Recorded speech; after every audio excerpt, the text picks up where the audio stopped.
Tapi kalau nggak ada imam, Anda tetap jadi guru, betul nggak? Betul, itulah. Nah, presiden aja yang menjadikan presiden guru. Ada ya presiden yang menjadikan guru? Nggak ada. Tapi ya guru itu mendidik supaya jadi presiden. Tapi presiden nggak pernah mendidik orang menjadi guru, karena memang nggak mendidik presiden itu. Guru lah yang mendidik, ya kan? Luar biasa pokoknya. Jadi kita harus melihat ini. Pahlawan tanpa tanda jasa lah, pejuang perubahan, ya. Semua orang hebat. Agen social change, ya. Semua orang hebat dari guru. Wah iya, semua orang hebat jadi guru begitu. Dari guru. Oh dari guru. Ya. Gurunya ketinggalan. Hebat, hebat. Nah, saya juga seperti itu ya. Kalau nggak karena guru saya tidak berani berdiri di sini. Karena guru juga ini. Ya. Nah, pengajar, pendidik dan lain-lain. Nah, jadi guru adalah pengajar bagi anak murid dengan ilmu pengetahuan agar cerdas, lebih mengembangkan pada pemikiran kalau pengajaran. Nah, dalam berpikir. Dan seorang pendidik memang di sini dibedakan antara pengajar dan pendidik. Pendidik agar mereka berkepribadian matang, cara memberi dengan cara ya memberi hati. Mengajar, mendidik dengan hati, dengan contoh, dengan keteladanan. Lewat sikap, tutur kata, tingkah laku yang baik. Ini guru ini luar biasa ya. Bagaimana interaksi dengan murid terus menerus tiap hari. Itu Romo kalah, imam kalah. Karena Romo itu tidak ketemu umat setiap hari. Ya. Tapi guru ketemu dengan murid. Betapa kenalnya guru itu dengan murid. Kalau Romo suruh ngapalin nama umat, dia nggak hafal-hafal. Yang disenangi yang dihafal. Iya. Itu bukan rahasia. Tapi begini, memang secara manusiawi ya. Itu secara manusiawi, jujur aja ya. Yang cantik, yang kaya, yang ganteng, yang baik. Jujur ya, Boy, ingat. Lama dihafal. Tapi saya berjuang untuk mencintai yang jelek. Karena saya Iya. Kalau yang jelek ini nggak diperhatikan, apalagi dihina, dosanya 2 kali lipat. Sudah jelek, nggak disapa lagi ya kan? Kasihan. Saya juga berusaha untuk dekat pada yang miskin ya. Kalau dekat pada yang kaya enak sih. Romo, jangan makan dulu Romo. Wah, kemana kita makan? Ada Romo itu yang tadinya berkarya di desa, lalu dipindahkan ke kota. Nah, orang kota kan ingin dekat ya, supaya segala urusan lancar. Romo, jangan makan dulu, jangan makan di sana. Besok lagi, Romo kita makan ya. Orang lain lagi nih. Wah, pengalaman ini kalau begitu nggak usah makan aja. Nunggu ada tawaran. Sudah berkali-kali begitu, nggak ditawarin. kok enggak? Romonya ini dihubung-hubungi nggak bisa, ya. Ternyata di rumah sakit kolesterol tinggi. Itulah ya kan. Yang mengenakan belum tentu membuat hidup sehat, membuat hidup apa baik ya. Hati-hati ya. Hati-hati, brother. Hati-hati. Saya itu punya juru masak. Waktu itu dia masak itu masak pari. Ya, pari yang pahit itu yang kulitnya drontol itu. Nah, saya makan. Bu, kok parinya nggak pahit? Iya Romo. Dia makan. Dicuci dulu pakai garam begini begitu gitu. Lalu Bu ini menyalahi kodrat, saudara. namanya pare itu pahit. Pare modal. Jus, ya pare belum kecuali ya. Tuhan menciptakan pare pahit itu ada maksudnya. Ada yang belum tahu ya. Ada 8 manfaat pare pahit itu. Antara lain untuk mencegah supaya tidak jerawatan. Oh iya.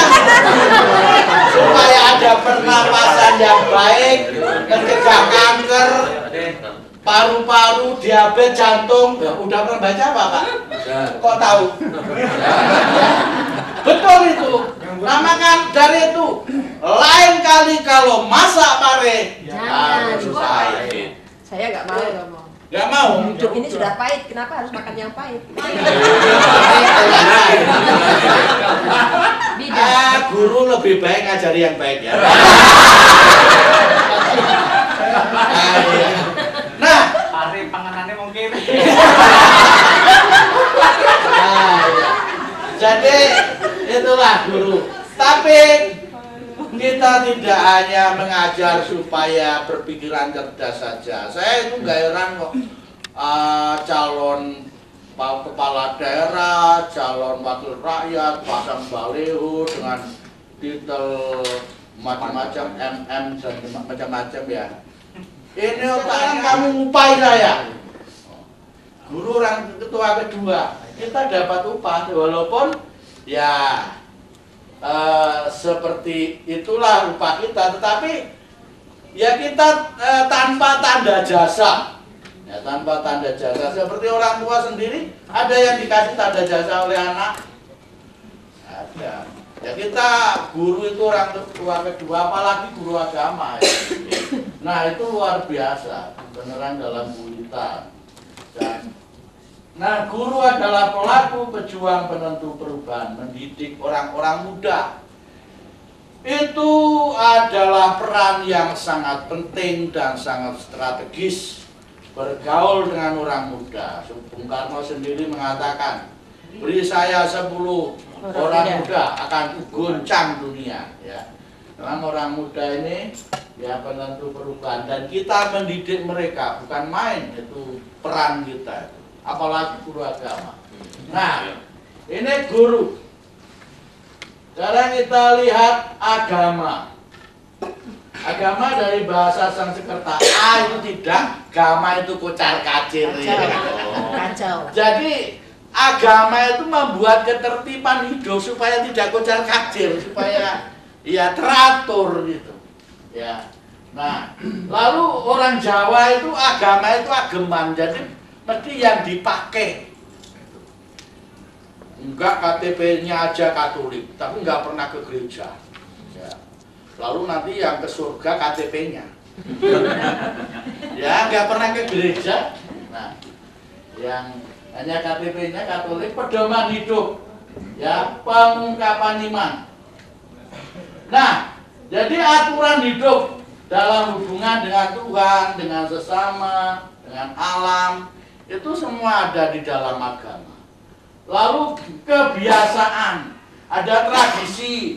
Kalau memang Kristen sih itu sola scriptura, hanya kitab suci. Kita enggak, ada tradisi, ada kebiasaan-kebiasaan yang kita lakukan, yang kita warisi dari para murid. Ya. Kurang itu tradisi dan pedoman hidup yang membimbing manusia dalam sikapnya, dalam menghadapi masalah. Jadi bagaimana menurut agama? Nah, itu. Tentu saja masing-masing ilmu mempunyai cara pandang sendiri dalam menghadapi masalah di dunia ini. Nah, pengungkapan iman. Jadi iman itu yang ada di dalam batin, yang ada di hati kita. Bagaimana diungkapkan? Ya, lewat agama itulah gerak-gerik, bangunan, tata cara hidup dan sebagainya. Ya. Ada organisasinya, itu semua agama. Dulu pernah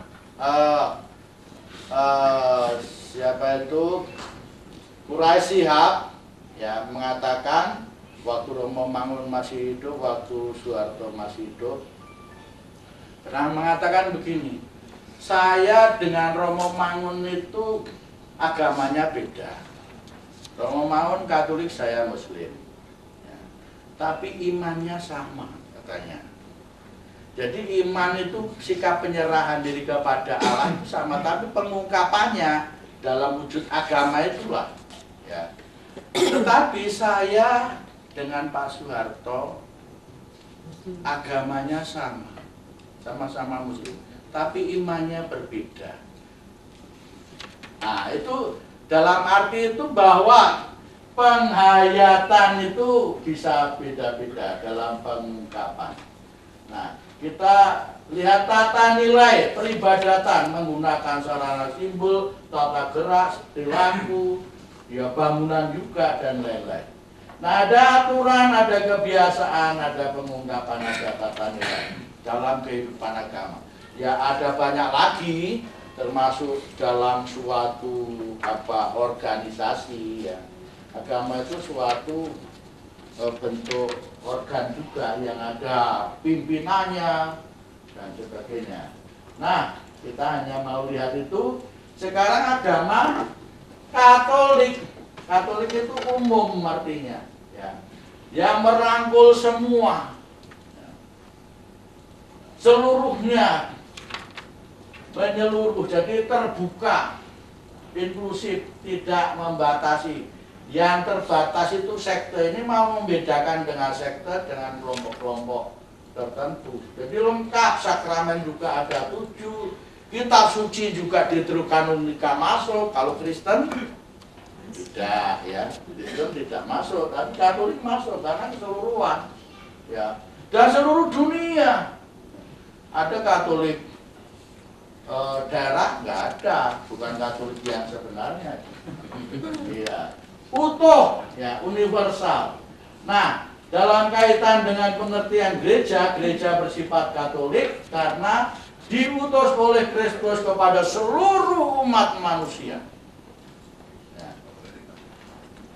Gereja tidak hadir di seluruh dunia. Memang ada wilayah-wilayah tertentu yang tidak ada gereja Katoliknya. Tetapi bahwa di dalam setiap jemaat setempat hadirlah gereja yang universal. Makanya dalam doa syukur agung itu, ya, dari lingkup kecil, keuskupan, lalu seluruh dunia. Pimpinannya juga disebut, ya, uskup, lalu paus.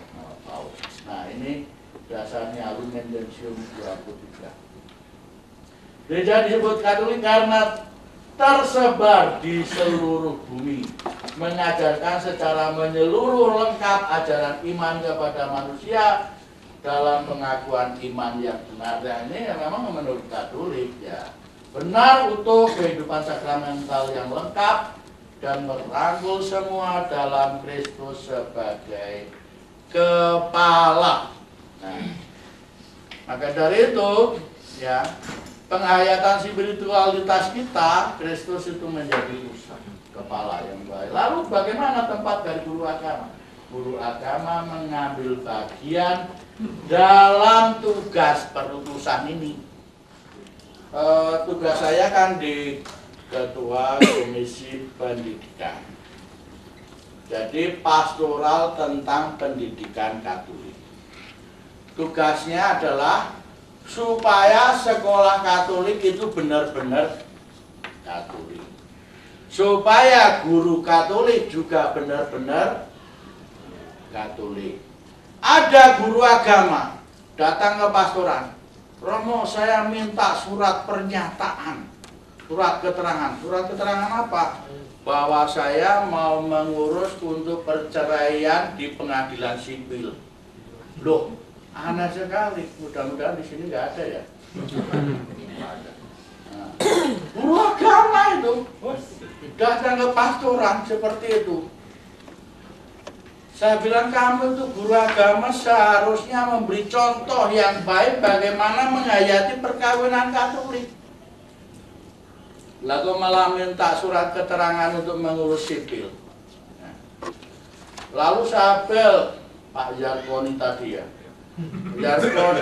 Pak Yarkoni itu adik kelas saya. Memang paling akrab dengan saya dulu waktu di seminari. Jadi teman-teman itu bilang, kalau Basuki nggak ada, Yarkoni nggak ada. Kalau Yarkoni nggak ada, Basuki nggak ada katanya. Makanya ya itu sampai hal seperti ini pun saya diseret-seret ini. Yarkoni ini. Nah, saya bilang, saya apel sama Pak Yarkoni. Pak Yarkoni, nah, saya bilang sama guru agama itu, kamu tuh jadi guru agama bukan saya yang angkat, tapi Pak Yarkoni. Kalau saya jadi Pak Yarkoni, kamu saya pecat, saya bilang gitu. Balik langsung di. Lalu Pak Yarkoni bilang apa? Ya saya masih manusiawi, kasihanlah untuk anak-anaknya, bagaimana begitu ya. Nah, wah, malah lebih baik ini guru apa? Pembimas itu daripada roh. Kejam pastornya itu. Dia masih manusiawi. Jadi kebiasaan 10 itu apa? Ya pergilah ke misa, ke gereja. Ya masa guru agama nggak pernah ke gereja? Kan aneh itu ya kan. Syukur-syukur ya mimpin agak apa doa kalau di lingkungan mimpin ibadat. Ini nggak pernah ke gereja. Lalu pada saat itu saya masuk ke WA guru-guru agama dan saya juga memberikan penjelasan-penjelasan di situ. Ada guru agama yang nggak pernah ke gereja itu malah mundur dari WA. Ya lalu saya tegur, sekarang udah ke gereja. Mudah-mudahan sampai akhir hayat dia bisa. Lalu membaca kitab suci, bagaimana kita guru agama tidak membaca kitab suci ya kan? Kitab suci kan menjadi dasar bagi kita untuk mengajar itu. Ya semua umat memang, semua umat aja harus seperti ini, apalagi guru agama. Jadi kebiasaan-kebiasaan ini melaksanakan ibadat harian atau doa, berdoa bersama dalam keluarga. Nah ini doa bersama dalam keluarga ini yang lagi saya drill ini, gencar ini. Apa perlu Romo hadir di dalam keluarga-keluarga untuk makan bersama? Saya bilang gitu. Ben pastoran orang kurang konsumsinya ya kan. Nah, oh baik Romo baik, aku sih kewalahan ya kan. Kalau ke keluarga-keluarga. Tapi ini coba dibiasakan. Sebetulnya yang penting itu bukan kita makan apa, tapi makan dengan siapa itu kan. Dengan anak istri coba, orang-orang yang kita cintai di dunia ini, masa kita tidak ajak makan bersama, malah senang kalau makan di luar. Anak itu perlu dipertanyakan Makan siapa? cintanya ya kan? Makan siapa? Iya, saya kira yang paling sehat makanan itu adalah yang dari istri, dari dapur sendirilah. Nah, saya harapkan guru-guru agama memberi teladan untuk makan bersama di keluarga ya. Nah, kalau saya ya jam 12 itu makan siang bersama dalam komunitas itu, malam jam 7. Nah, doa pada. Nah, berdoa secara pribadi ya. Terlibat dalam hidup jemaat, entah di lingkungan atau di gereja, terlibat dalam masyarakat ya, berpuasa dan berpantang, pemeriksaan batin dan mengaku dosa. Ada guru acara itu pengakuan dosa, murid-murid pada ngaku dosa, gurunya ngawasi aja. Terus sebentar keluar rokok, mengawasi lagi. Selesai habis. Habis itu selesai, nggak ngaku dosa gurunya. Umatnya dia anak-anak didiknya gimana itu kan? Wah, itu pas ngaku dosa Pak Guru enggak. Ya kan anak-anak itu lihat ya. Kebiasaan ini agama adalah kebiasaan. Saya harapkan ya kita membiasakan diri dengan hal-hal ini ya. Nah, lalu